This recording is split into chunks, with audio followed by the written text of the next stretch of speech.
ನಮಸ್ಕಾರ. ಸಂದೀಪ್ ಕುಮಾರ್ ಹಿರೇಮಠ್. ಕಷ್ಟಪಟ್ಟು ಬೆವರು ಸುರಿಸಿ ದುಡಿಲೇಬೇಕು. ಉದ್ಯೋಗ ಮಾಡೋದು ಮಾಡಲೇಬೇಕು. ಜಾಬ್ ಮಾಡೋದು ಮಾಡಲೇಬೇಕು. ಕಷ್ಟಪಟ್ಟು ಬೆವರು ಸುರಿಸಿ ವ್ಯಾಪಾರ ಬಿಸ್ನೆಸ್ ಮಾಡೋದು ಮಾಡಲೇಬೇಕು. ಕಷ್ಟಪಟ್ಟು ಬೆವರು ಸುರಿಸಿ ಅಗ್ರಿಕಲ್ಚರ್ ವ್ಯವಸಾಯ ಮಾಡೋದು ಮಾಡಲೇಬೇಕು. ಇವೆಲ್ಲ ಸರ್ವೇ ಸಾಮಾನ್ಯ. ಅರ್ಥ ಆಯ್ತಾ? ಈ ಒಂದು ನೋಟುಗಳು 786 ನೋಟುಗಳು, 456 ನೋಟುಗಳು, 369 ನೋಟುಗಳು, 111, 122, 333, 444, 555, 666, 777, 888, 999 ಈ ನೋಟುಗಳು ಸಿಕ್ಕರೆ ಯಾವ ರೀತಿ ತಂತ್ರ ಮಂತ್ರ ಪೂಜೆ ಲಕ್ಷ್ಮೀನಾರಾಯಣನ ಪೂಜೆ ಮಾಡಬೇಕು ವಾರಕ್ಕೆ ಒಮ್ಮೆ ಒಂದು ದಿನ.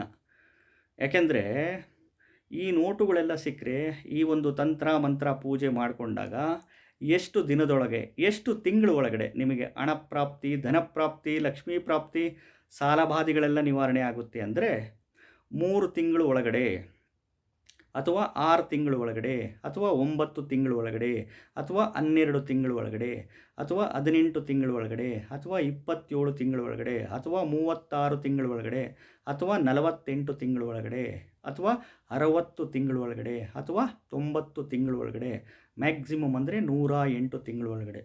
ಅಲ್ಲ ಗುರುಜಿ, ಈ ಪೂಜೆ ಮಾಡಿಕೊಂಡ್ರೆ 108 ತಿಂಗಳು ಬೇಕಾ? 9 ವರ್ಷ 10 ವರ್ಷ ಬೇಕಾ?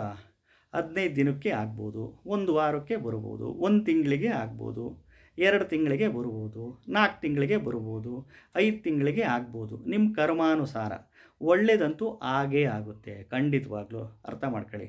ಭಗವಂತ ನಂಬಿ ಇಲ್ಲಿ ಯಾರೂ ಕೆಟ್ಟೋಗಿಲ್ಲ. ನೋಡಿ, 786 ಅಂದರೆ ನಮ್ಮ ಮುಸ್ಲಿಮ್ಸ್ ಬಾಂಧವರು ಇನ್ ದ ನೇಮ್ ಆಫ್ ಅಲ್ಲಾ ಅಂತ ಕರೀತಾರೆ.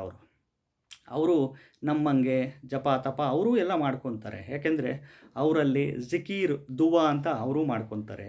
ಈಗ ನಾವೆಂಗೆ ರುದ್ರಾಕ್ಷಿ ಮಾಲೆ, ಕಮಲಾಕ್ಷಿ ಮಣಿಮಾಲೆ, ವೈಜಯಂತಿ ಮಣಿಮಾಲೆ, ತುಳಸಿ ಮಾಲೆಗಳು, ರುದ್ರಾಕ್ಷಿ ಮಾಲೆಗಳು ಇಟ್ಕೊಂಡು ಹೇಗೆ ಜಪ ತಪಗಳು ಮಂತ್ರ ಮಾಡ್ಕೊತೀವೋ ಹೇಳ್ತೀವೋ, ಅದೇ ಥರ ಅವ್ರದ್ರಲ್ಲಿ ತಸ್ವಿ ಅಂತ ಬರುತ್ತೆ, ಮಣಿಮಾಲೆ ಇಟ್ಕೊಂಡು ಅವರು ಜಿಕೀರ್ ದುವಾ ಎಲ್ಲ ಮಾಡ್ಕೊತಾರೆ. ಅವರು 4 ಟೈಮು ಪ್ರಾರ್ಥನೆ ಮಾಡ್ತಾರೆ, ಬೆಳಿಗ್ಗೆ, ಮಧ್ಯಾಹ್ನ, ಸಾಯಂಕಾಲ, ರಾತ್ರಿ ಟೈಮು ಅಲ್ವಾ. ಅವರವರು ಧರ್ಮದಲ್ಲಿ ಅವರವರು ಆಚರಣೆ ಮಾಡ್ಕೊತಾರೆ. ಅದೇ 786 ನಂಬರ್ನ ನಾವು ಇಲ್ಲಿ ಲಕ್ಷ್ಮೀ ಪಾರ್ವತಿ ಸರಸ್ವತಿಯ ಸಂಕೇತ ಅಂತೀವಿ, ಬ್ರಹ್ಮ ವಿಷ್ಣು ಮಹೇಶ್ವರನ ಸಂಕೇತ ಅಂತೀವಿ, ಓಂಕಾರ ಸೃಷ್ಟಿಯಾಗಿರೋ ಸಂಕೇತ ಅಂತೀವಿ, ಗುರುವಿಗೆ ಹೋಲಿಸ್ತೀವಿ. ಗುರು ಅಂತಂದರೆ ಇಲ್ಲಿ ದುಡ್ಡಿಗೆ ಕಾರಕ, ಧನಕ್ಕೆ ಕಾರಕ, ದುಡ್ಡಿಗೆ ಕಾರಕ, ಬಂಗಾರಕ್ಕೆ ಕಾರಕ, ಜ್ಞಾನಕ್ಕೆ ಕಾರಕ ಅಂತ ಹೇಳ್ತೀವಿ.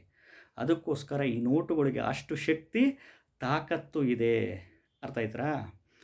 ಹಂಗಾಗಿ ನೀವು ಯಾವ ರೀತಿ ತಂತ್ರ ಮಂತ್ರ ಪೂಜೆ ವಿಧಿವಿಧಾನ ಲಕ್ಷ್ಮೀನಾರಾಯಣನ ಪೂಜೆ, ಕಲಿಯುಗದಲ್ಲಿ ದುಡ್ಡು ಕೊಡೋ ದೇವರು ಅಂದರೆ ಲಕ್ಷ್ಮೀನಾರಾಯಣ ಬಿಟ್ಟರೆ ಕುಬೇರ. ಇವ್ರ ಪೂಜೆಗಳು, ಇವ್ರ ಮಂತ್ರಗಳು, ಇವ್ರನ್ನ ಆರಾಧನೆ ಮಾಡಿಕೊಂಡಾಗ ಮಾತ್ರ ಹಣಪ್ರಾಪ್ತಿ, ಧನಪ್ರಾಪ್ತಿ, ಲಕ್ಷ್ಮೀ ಪ್ರಾಪ್ತಿ, ಸಾಲಬಾಧೆಗಳೆಲ್ಲ ನಿವಾರಣೆ ಆಗಲಿಕ್ಕೆ ಸಾಧ್ಯ. ಅರ್ಥ ಆಯ್ತಾ? ಕಲಿಯುಗದಲ್ಲಿ ಎರಡೇ ನಡೆಯೋದು, ಒಂದು ಆರೋಗ್ಯ, ಒಂದು ದುಡ್ಡು. ಎಲ್ಲಿವರೆಗೂ ಆರೋಗ್ಯ, ಎಲ್ಲಿವರೆಗೂ ದುಡ್ಡು, ಎಲ್ಲಿವರೆಗೂ ಅಧಿಕಾರ ಇರುತ್ತೋ ಅಲ್ಲಿವರೆಗೂ ಭೂಮಿ ಮೇಲೆ ಆಟ. ಅದಕ್ಕೆ ಯಾವ ರೀತಿ ತಂತ್ರ ಮಂತ್ರ ಪೂಜೆ ವಿಧಿವಿಧಾನ ಲಕ್ಷ್ಮೀನಾರಾಯಣ ಪೂಜೆ ಮಾಡ್ಕೊಬೇಕು ಅನ್ನುವವರು ಫೋನ್ ಮಾಡಿ ಹೇಳ್ಕೊಡ್ತೀನಿ. ನಮಸ್ಕಾರ.